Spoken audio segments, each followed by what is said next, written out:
জীবনটা একবারে কষ্টে যাইতেছে, অন্ধকারে লাইনে গাড়িতে করতেছি। অনেক মানুষে অনুষ্ঠান করে, আঙ্গারা ভুলপথে দেখে আঙ্গারে নেয় না।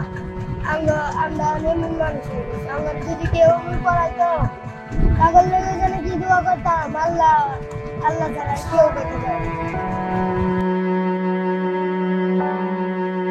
এভাবেই ছোট্ট জীবনের হতাশার কথা বলছিল কমলাপুর রেলওয়ে স্টেশনের পাশে থাকা 10 বছর বয়সী আব্দুল্লাহ। পরিবার পরিজন ছাড়াই রেলগাড়ি, রেল লাইন, স্টেশনের চত্বর তার ঠিকানা। এমন জীবনও আব্দুল্লাহ চায় অন্ধকারে না ডুবে স্বাভাবিক শিশুদের মতো বেড়ে উঠতে।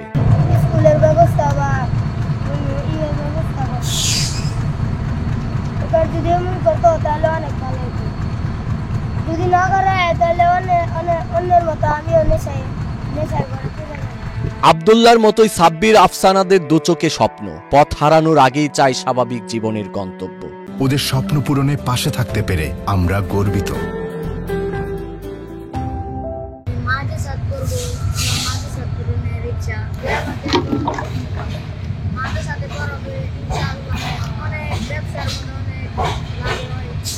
সরকারি ও ইউনিসেফের তথ্য অনুযায়ী বাংলাদেশে প্রায় 10 থেকে 15 লক্ষ পথশিশু রয়েছে। এর মধ্যে রাজধানী ঢাকা শহরেই বাস করে প্রায় 75% শিশু। পরিবারবিহীন ছিন্নমূল, পথ থেকে পথে যাদের গন্তব্য। রাস্তাঘাট, বাস টার্মিনাল, রেল স্টেশন তাদের ঠিকানা। বেঁচে থাকার জন্য নিজেকেই সংগ্রাম করতে হয় প্রতিনিয়ত।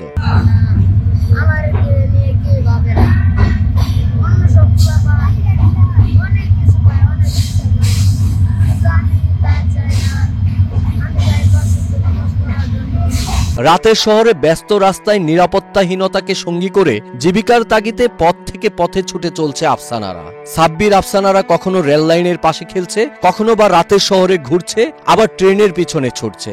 জানে না তাদের গন্তব্য কোথায়। দিনের আলোয় লুকিয়ে আছে হাজারো জীবন সংগ্রামের গল্প। তাদেরও ইচ্ছে হয় স্কুল মাদ্রাসায় পড়াশোনা করার, স্বাভাবিক জীবন যাপনের। সমাজের বিত্তবানরা এগিয়ে এলে পড়াশোনা করে ভালো মানুষ হতে চায় তারা। বাংলাদেশ শিশু অধিকার ফোরামের তথ্য অনুযায়ী দেশের 85% পথশিশু কোনো না কোনোভাবে মাদকে আসক্ত। অপুষ্টি, স্বাস্থ্যহীনতা, যৌন রোগ সহ শারীরিক মানসিক নানা রোগে আক্রান্ত।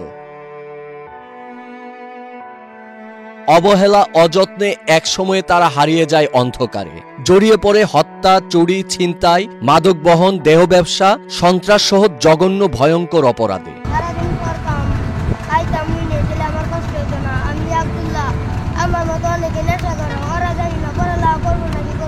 অন্ধকারে হারিয়ে যাওয়ার আগেই সরকারি বেসরকারি বিভিন্ন দীর্ঘমেয়াদী পরিকল্পনা ও মানবিক পদক্ষেপের মাধ্যমে সাব্বির আফসানারা ফিরে পাক আপন গন্তব্য, এমনটাই প্রত্যাশা। হাবিবুর রহমান হানিফ, বাংলাদেশ প্রতিদিন।